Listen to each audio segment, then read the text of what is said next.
Muy buenas tardes, amigos, una vez más transmitiendo para ustedes en este programa El Almuerzo Picante, acompañado por nuestros distinguidos analistas Óscar Ruiz Vargas. Doctor Viviana, ¿cómo te encuentras, amigo? Qué gusto saludarte, mi estimado Ulises. Hoy lunes 25 de mayo, mi buen Sigui, saludos. Y por supuesto, Sigifredo Rodríguez Coria, compañero sociólogo, antropólogo y de otros misterios de las ciencias. Artes místicas, arcanas de las ciencias sociales, como se considera Corte y actualmente. confección ya no. Corte y confección también, cómo no, por supuesto, y con muchísimo orgullo Tomándonos cortes a nosotros. Muy bien, pues vamos a platicar no solo del tema que ya siempre nos ha traído y que ha sido motivo de análisis y por supuesto reflexión, preocupación y vivencia, que es el tema de la pandemia, sino que vamos a ver algunos de los efectos y cómo están haciéndose este tipo de reacciones por parte de algunos grupos relacionados con la parte económica y desde luego con algunos otros aspectos como la convivencia social y las acciones políticas.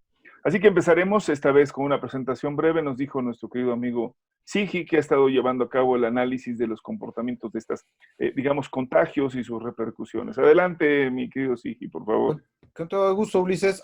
El día de hoy muy breve porque tenemos la agenda cargadita, ¿no? Tenemos muchísimas temáticas que tocar. Aquí tenemos otra vez la curva actualizada que hemos venido desarrollando, que hemos venido presentando. La tendencia general, aquí se puede ver, la vamos a dibujar de esta manera. Esta es la tendencia general. Tenemos una división de clústeres, como ya lo hemos definido o anunciado o dicho otras ocasiones, de 4 o 5 días por 2 o 3 de valles pronunciados hacia abajo, debe de ser, repito, parte de la biología, de la dinámica del contagio y la dinámica de los registros del sector salud. En esta ocasión, en la gráfica podemos encontrar que en los últimos 14 días, más o menos, a partir del 13, 12 de mayo, más o menos, tenemos el último clúster en el cual se mantuvo estable, pero, claro, subió en relación al anterior. Pasamos de 2,230 y tantos a 2,454 en promedio, aunque se mantuvo en una cierta meseta. Ahora lo que voy a presentarles es el número de sospechosos, o sea, de pacientes por confirmar que pueden o no ser positivos a SARS-CoV-2, el virus que produce la enfermedad COVID-19.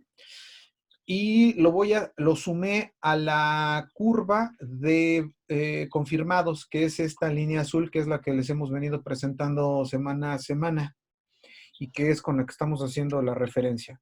Con eso entonces tenemos ahora nuestro pronóstico, que no es nada halagüeño para esta semana, para mediados finales de esta semana, y que es que los días, los confirmados que están más o menos entre el 19, 18 de mayo y el 24, vayan a tener este comportamiento de acá, es decir, vamos a tener un crecimiento. Entonces, pues malas noticias, ¿no? O sea, no, la gente no se ha quedado, la gente no ha guardado las medidas sanitarias, pues desgraciadamente no estamos haciendo todo lo necesario, al parecer, la ciudadanía, y vamos a tener un crecimiento, ni modo. Esta semana, lo cual va también a letargar, a hacer que las cosas se vayan más lentas en el caso de los semáforos del regreso a la nueva normalidad. Las buenas noticias sí son que la mortalidad, es decir, la relación entre los que fallecen con respecto a los que se confirman, esa es la comparación que hago en esta gráfica, sí va el arco constante. Como pueden ver, tenemos el punto más duro, estuvo a partir del 26 de abril, con 21.3, o sea, sí fue muy grave. Y después de ahí se fue yendo en los puntos más altos a 16.9, subió un poquito a 17.9, tenemos 16.46 y ahí va bajando. Ahí se puede mostrar claramente la curva. Esto es para el caso del nacional. La buena noticia es para la Ciudad de México. Es que este problema que estamos viendo en el nacional es un poco menos grave para la Ciudad de México, pero también se reproduce. Aquí tenemos los clústeres, cómo van subiendo. ¿no? Un clúster, otro clúster, etcétera, etcétera, ¿no? Aquí 1, 2, 3. Del 12 al 15 de mayo, 16 de mayo más o menos, tuvimos también esta meseta parecida a la que vimos en el reporte nacional. Para el caso del 18, de este último periodo, que se va a elevar mucho en el nacional, del 18 al 24 de mayo, porque se van a sumar todos estos sospechosos, nos va a dar como resultado esta curva, que es, como verán, sí sube este clúster con respecto a esta otra cresta anterior, pero no tanto como en el nacional. Creo que pueden ser buenas noticias, pero otra vez tenemos que estar muy truchas y no confiarnos, por favor, porque si no, los resultados se van al caño. Esto es básicamente el reporte y tiene que ver Muy con bien. esta parte. Si me permites muy, muy brevemente. Sí, por favor, por favor. Breve. Dame un segundo. ¿Qué pasa con la carga viral? Rápidamente.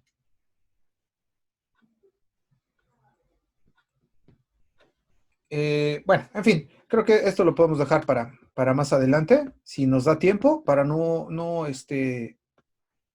cargar más la agenda. Eso es todo por ahora. Muchas gracias. Bien, habría que decir que entonces, aunque los anuncios son muy puntuales respecto a que ya inicia la semana que entra, a partir del 1 de junio, la modificación al plan de la sana distancia por una ruta de regreso a esta llamada nueva normalidad. Lo que no podemos decir es que ya el tema se acabó. Esa es un poco la idea. No demos por sentado que ya no hay problema, no, al contrario, las posibilidades seguirán existiendo en la medida de que no en los casos de evitar aglomeraciones, no salir en estampida a ninguna reunión, evitarlo. Ya hubo quienes estaban haciendo hasta fiestas porque habían declarado el fin de COVID. No seamos imprudentes. Sí seamos conscientes de que vamos caminando en la ruta, pero requerimos evidentemente de el mayor de los esfuerzos, aunque ya pasaba. Depende.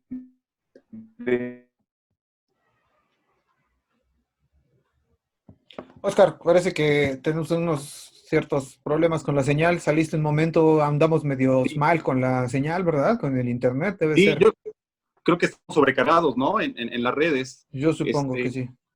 También incorporar a esto que comenta Ulises, que comentas tú, las posibilidades de generar un rebrote hacia el mes de octubre y la convivencia de este virus con lo que es propiamente la influenza. No sabemos todavía en el ámbito clínico cómo podría reaccionar, pero tendríamos que esperar para eso. Aunado a ello, pues la condición de inmunidad de rebaño no sabemos cuánto tiempo nos va a llevar.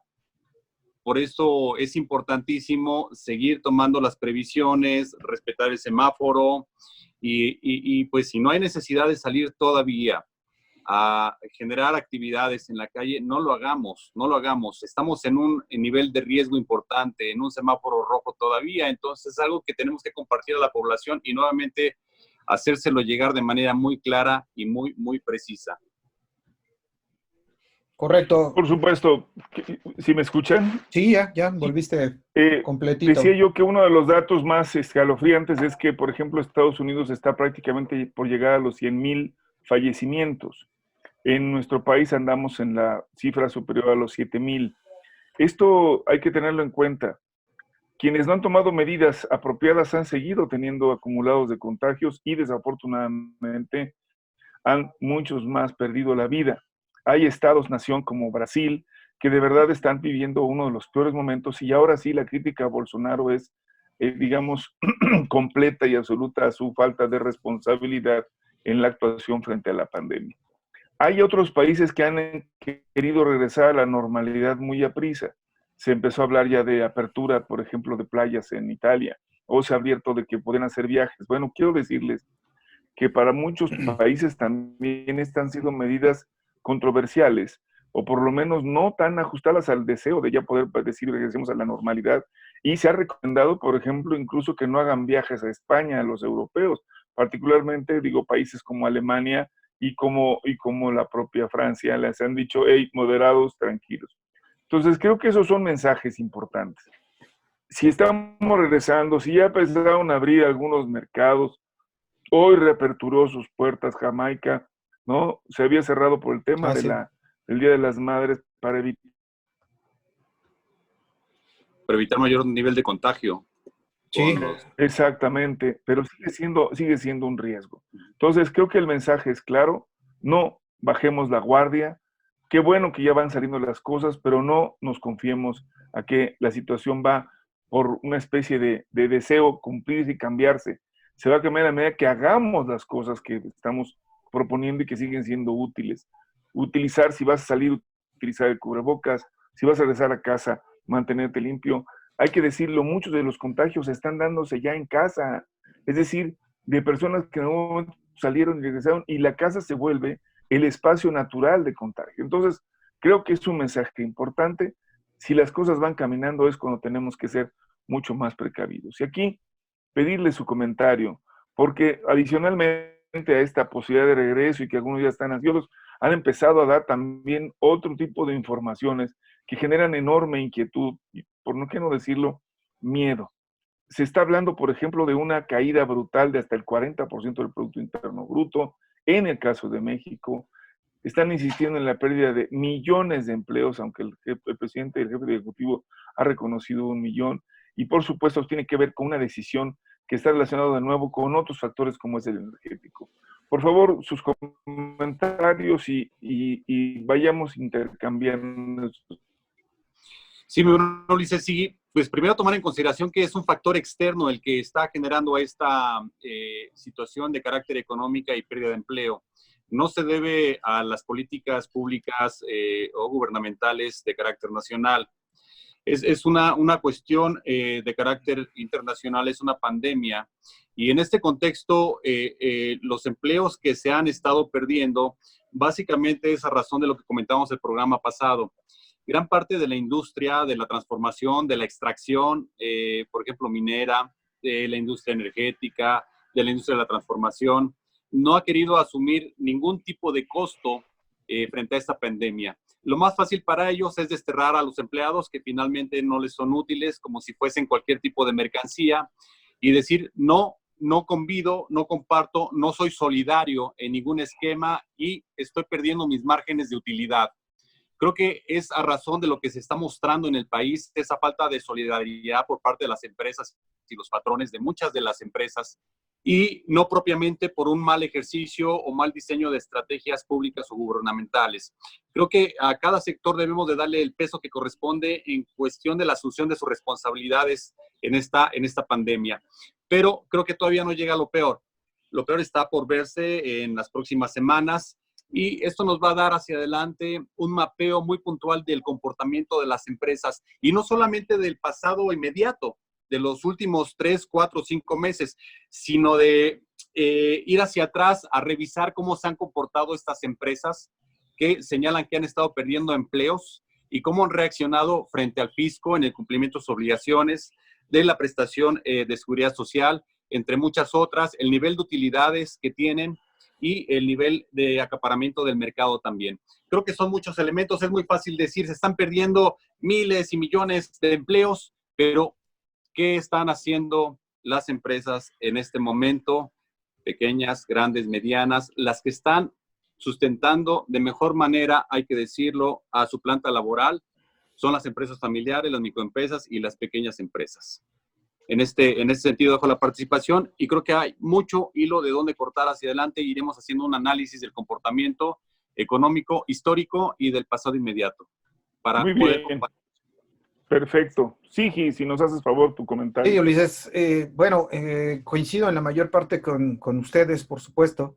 Hay un comportamiento no totalmente o nada ético de parte de las empresas, eso se entiende o deberíamos entenderlo ya desde hace tiempo, que en lo que derivó el neoliberalismo planteado por Adam Smith y David Ricardo, toda la teoría de la escuela clásica inglesa, pues ha sido no en la riqueza de las naciones, no en la riqueza de los pueblos, sino en la riqueza de algunas élites, en la pauperización. ¿En qué está basado? Está basado en la competencia, obvio, eso es clarísimo, pero a veces es tanta el mito, diría Harari, por ejemplo, en el cual nos basamos y es más creencia, más cultura, más eso, más mito, que una razón verdadera, la que explica o publicita a las ideologías, en este caso el llamado neoliberalismo, que se nos pierde de vista, ¿no? Entonces se nos pierde de vista que el capitalismo es competencia. Y si tienes competencia, entonces uno de dos va a perder forzosamente. ¿Qué quiere decir eso? Por lo menos el 50%. No hay de otra. Es matemáticas básicas. Es muy sencillo. Mucha gente se está dando cuenta de ello. Afortunadamente, mucha gente no le importa ni un cacahuate y mucha gente además otro buen porcentaje que está fuera de las élites dominantes, de las élites pudientes, se asimila, desgraciadamente, con la ideología. Y eso, bueno, pues no es nuevo, por supuesto, y tampoco es nuevo que las élites dominantes, los que tienen dinero, pues tienen más poder, es evidente, no se juzgan igual, no tienen el mismo peso político que un ciudadano de a pie que va y trabaja de Tlalnepantla y agarra un pecerito y viene como la familia burrón, así con las narizotas así saliendo por las ventanas, ya sabes, como Gabriel Vargas los dibujaba, ¿no? En esta pauperización de la vida y de la economía, ¿no? De ninguna manera.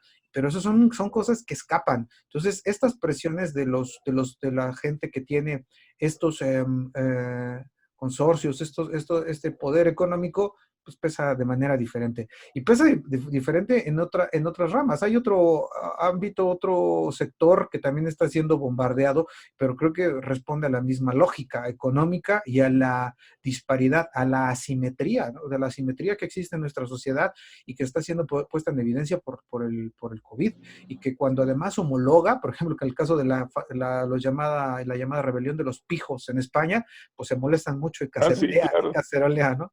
Pero también, pues, las Iberdrola y las grandes corporaciones que han hecho tajada y han hecho sangría del país han sido apoyados, mimados, consentidos por los anteriores regímenes y que bajo el esquema de las energías limpias, pues quieren seguir manteniendo unos contratos absolutamente leoninos con esta idea. Además, en este caso, fíjate, pega mucho con un sector de la clase media en México que está muy enterado y que está muy metido en las redes sociales y que entonces le dicen, es que el gobierno está atacando a las energías limpias, está atacando el futuro del mundo, y eso es mentira. Lo que está atacando es la voracidad de algunas empresas que están siendo de verdad, sacando una tajada enorme y además a costa del erario y a costa del beneficio de todos nosotros, de lo que nos Como corresponde aquella como vieja nación. canción, ¿no? Sigue de que nunca pierden y cuando pierden arrebatan, ¿no? Sí, pero, Esta, pero esta, ecológicamente, esta señor, figura de que, manera limpia. no, sí, no, pero ¿qué va a hacer? No, claro, es Resulta, irónico. quizá para los Era pero una cosa es verdad. Energética, por la famosa reforma energética, para producir sus energías y mantenerse, y dijeron, ya está, ya hice mi inversión, y ahora me amenazan, son los mismos que están pidiendo de manera subsidiaria que cuando no haya suficiente aire o suficiente luz, pues les den la energía que les hace falta para producir. A ver, espérame tantito, pues no que habíamos quedado en que ya eras autosuficiente. No, estoy invirtiendo y lo estoy haciendo y luego de manera limpia para mi beneficio. A ver, para tu beneficio, y a pesar de eso quieres que los demás te sigamos beneficiando, pues sí, porque yo genero riqueza para el país. Este ha sido el discurso simplón y, por qué no decirlo, como bien comenta sí, depredador, ¿no? Todo es para mí, todo te va a ser primero yo, como cuando decían, si la leche es poca, al niño le toca. Aquí, si el dinero es poco, al empresario inversionista se lo lleva. Han buscado una y otra vez tratar de enderezar la ruta que ha tomado el gobierno federal para decirle, estás equivocado, es que tienes que rescatarnos a nosotros y nosotros no vas a poder hacer nada. Y entonces mezclan terriblemente esta situación y dicen, lo que sigue después del COVID es apenas el.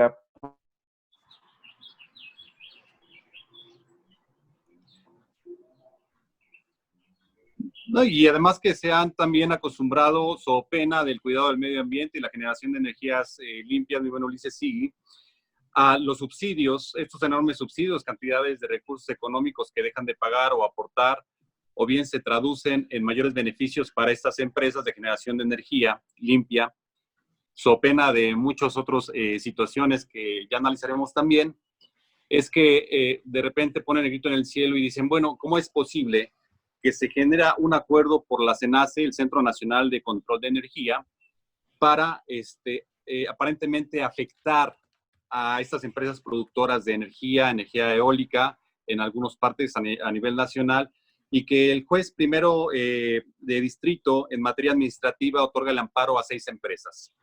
No se señalan cuáles, pero se otorga este amparo a 6 empresas de este acuerdo derivado que única y exclusivamente va en el sentido de garantizar la eficacia, la calidad, la confiabilidad, la continuidad y la seguridad del sistema eléctrico nacional ante una situación de contingencia como es el COVID-19.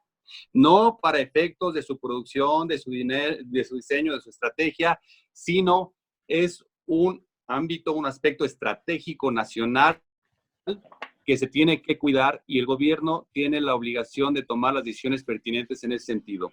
Lo mismo sigue, Ulises, almorzantes, que sucede con el agua. Si recuerdan, hay un proyecto también de acuerdo para publicarse desde la semana pasada y que lo comentamos aquí en el programa en relación al agua, para que el Estado genere la protección suficiente y necesaria para todos los ciudadanos y también para los establecimientos que se enfocan a la cuestión de la salud, de prestación de servicios de primer nivel, segundo y tercero relacionados con las cuestiones médicas y de salud, para que tengan garantizado el suministro de agua. En este mismo efecto se generó este acuerdo, pero ahora para la cuestión de la energía eléctrica. Recordemos que México tiene 53 regiones y 63 enlaces de carácter eléctrico a nivel nacional, que inclusive hay 11 conexiones para con Estados Unidos, a través de las cuales surte energía eléctrica México, y 2 conexiones para Centroamérica. De ahí vemos el potencial que tiene México en la producción de energía eléctrica. Es decir, en realidad es un monstruo que estaban dejando morir las administraciones pasadas para darle entrada sin más ni menos a capital privado y poder jugar con los procesos tarifarios que han venido a desolar en otros momentos a economías familiares. Les pongo un ejemplo. Que recordarás nada más para que lo comentes, Oscar, ¿cuándo fue nacionalizado la energía eléctrica como una de las principales fuentes de producción nacional? Pues ni más ni menos que en los 50, ¿no? Y no puede ser que ahora nos digan que ya se les olvidó porque no se privatizó, sino dijeron, pues déjala morir, ¿no? En ese mismo sentido. Perdón, Oscar. Por supuesto, y recordaremos estas tarifas monstruosas también del DAC, ¿no? Que se refieren al consumo residencial o doméstico de alto consumo, que al final del día terminabas pagando unos cuentones. Por poner un ejemplo, en mi casa, su casa, llegué a pagar en la administración pasada hasta 6,000 pesos de energía eléctrica. Actualmente, ¿saben cuánto pago? 240 pesos, 300 pesos, y bueno, es la diferencia abismal, y la toma de lecturas también que se van hasta el pasado histórico a tomar los últimos 6 bimestres. Ahora creo que la postura de la CFE es mucho más condescendiente, no en el sentido de que omita que algunas personas o consumidores paguen la energía eléctrica, sino que efectivamente paguen lo que se tiene que pagar por la energía consumida. De esta misma manera, en la administración pasada con Peña Nieto tuvimos serios problemas con la cuestión de generación de energía eléctrica en el hogar a través de procesos fotovoltaicos, de celdas solares.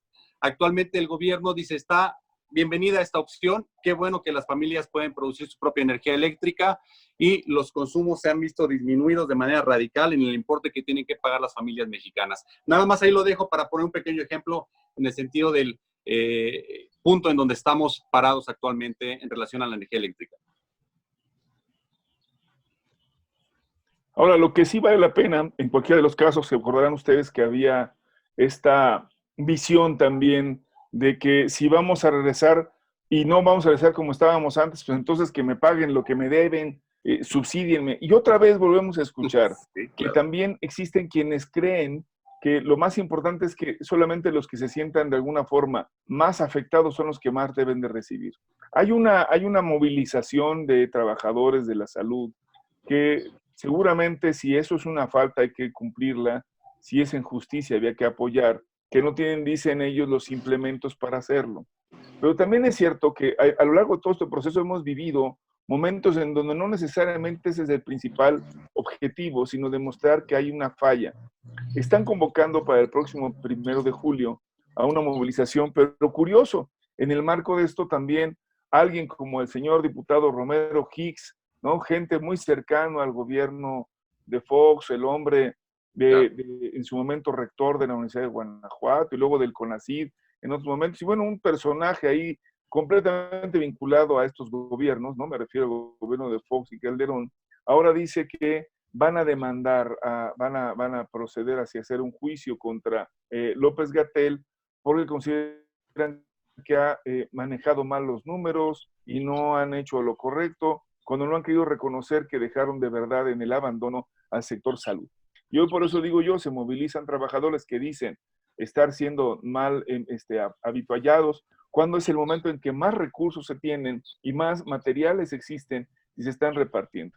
Yo digo, si es justa la demanda, que se atienda, pero también es cierto que si no lo es, que se evidencie qué es lo que hay detrás. Porque aquí el asunto que tenemos que decirlo es que ha habido, para muchos, ha sido motivo para decir, esta es río revuelto y puede ser ganancia de pescadores. Claro, por supuesto, y ante una situación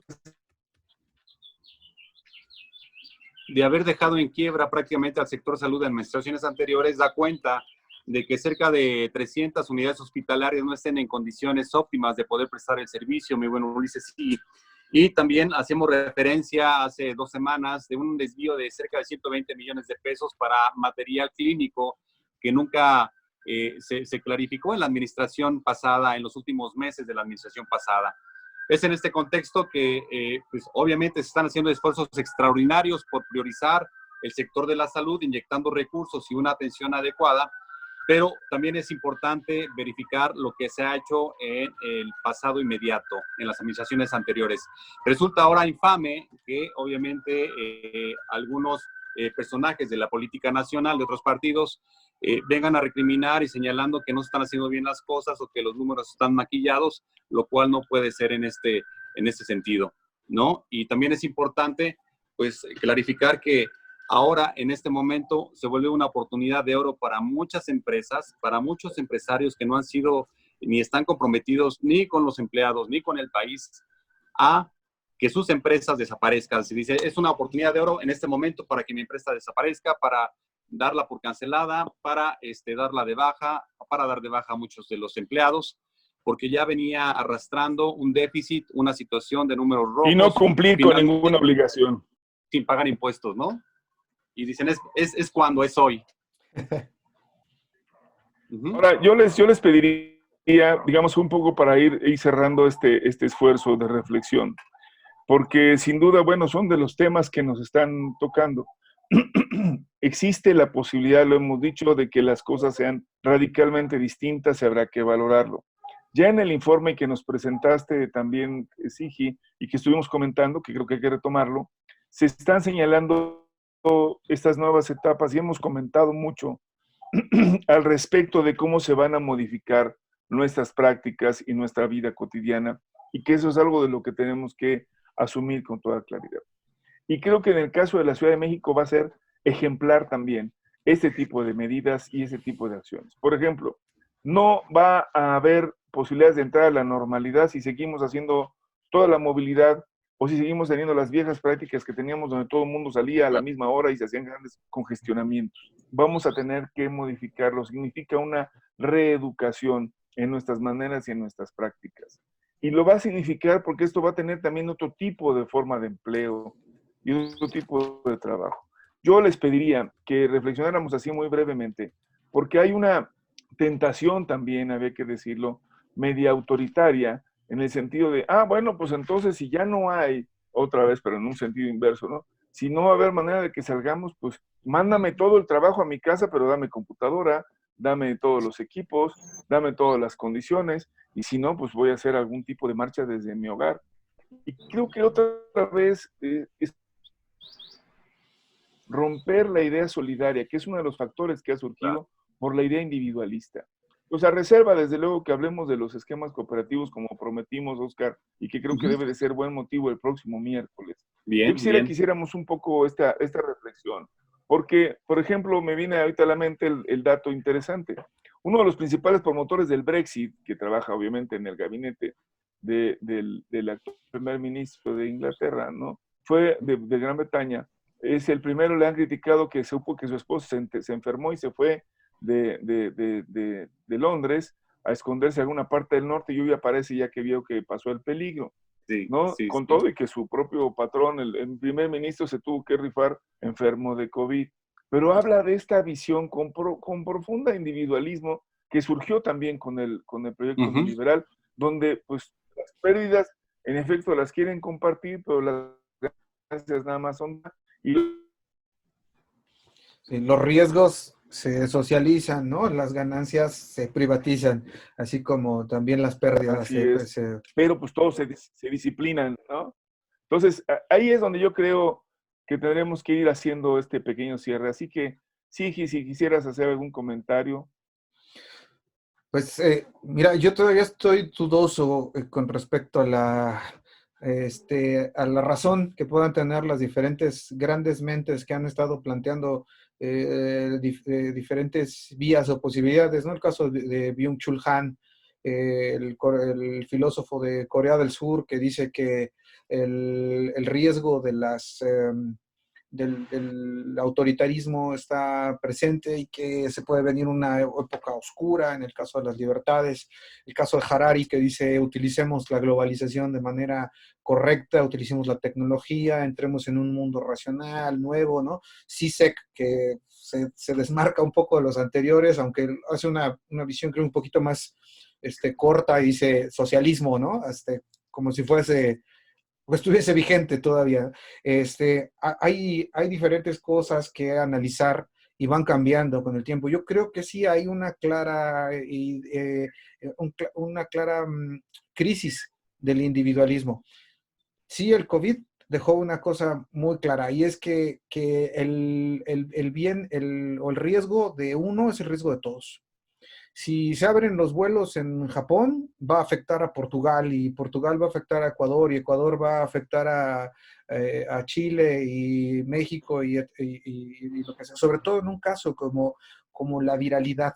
La viralidad, que además es una metáfora tan, híjole, tan cercana con respecto también a la infodemia, ¿no?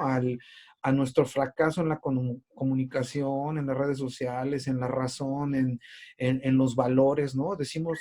Nos llenamos la boca de valores universales que también nos dimos desde hace un montón de tiempo, que están en cartas, vigiladas por instituciones, acuerdos, pero que no se cumplen, y que en estricto sentido lo que priva es el individualismo, la ganancia, el egoísmo.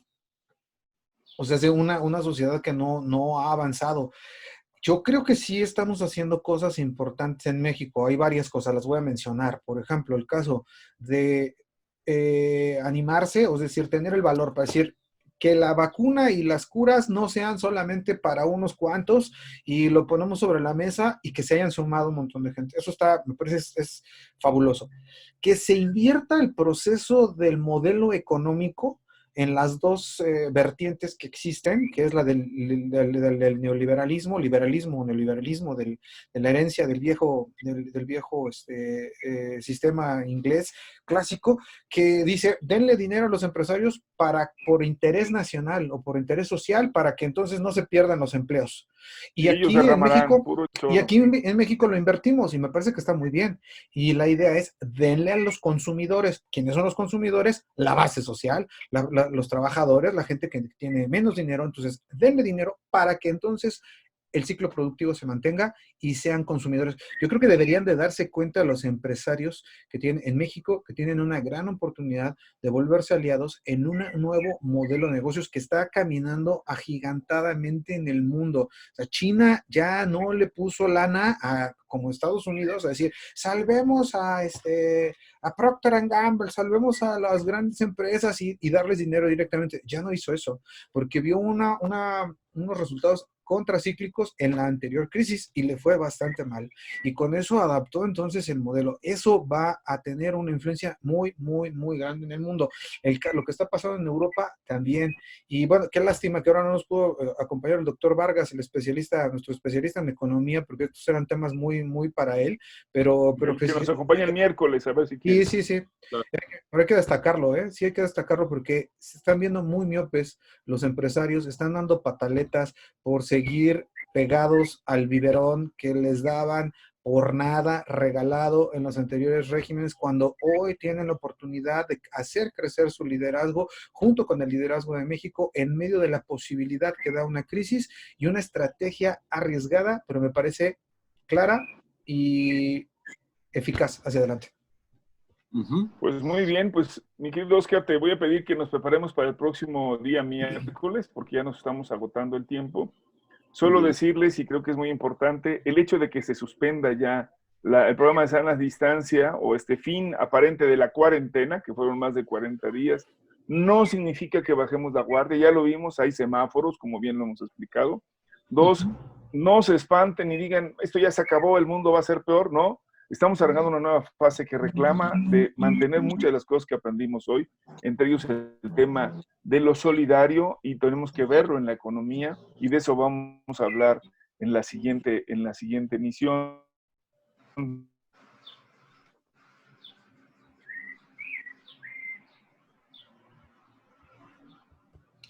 Se nos fue la señal ahí con el Ulises. Oscar. Bien, pues ya para despedirnos, mi buen Sigui, espero que estén muy bien, queridos almorzantes. Nos veremos el próximo miércoles en punto de las 18 horas. Un beso para ellas, un abrazo para ellos, y platicaremos de temas solidarios, cooperativistas, mutuales y economía. De esta dinámica solidaria.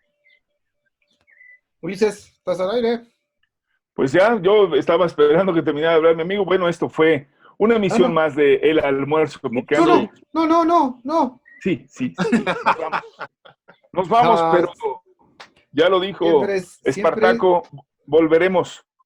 Siempre es bien difícil decir hasta pronto, vamos a cualquier despedida. Y además se la pasa uno también, además con ustedes, su opinión experta, clara, preclara. ¿Qué más puede pedir? Pero también la de nuestros escuchantes, de nuestros 5 amigos que siempre nos oyen, ¿no es cierto? De la gente que nos habla. Por favor, ¿no? Mándenos su mensaje, díganos qué le pareció el programa de nuestro amigo Oscar, ¿no? Donde se ve que se peina, ahora se cayó de lado, ¿no? ¿Qué piensa de la camisa a rayas de Oste, del Diego, del jefe? Ahora sí que igual, carnalito, mira. Sí, andamos uniformados, pero usted más elegante, mucho más, siempre. La percha. Pero que estamos aquí para disfrutarlo. Y ahora sí, compañeros, digámoslo juntos, a ver si nos sale. Esto fue el almuerzo picante. Muy bien, nos salió. Cuídense, abrazo.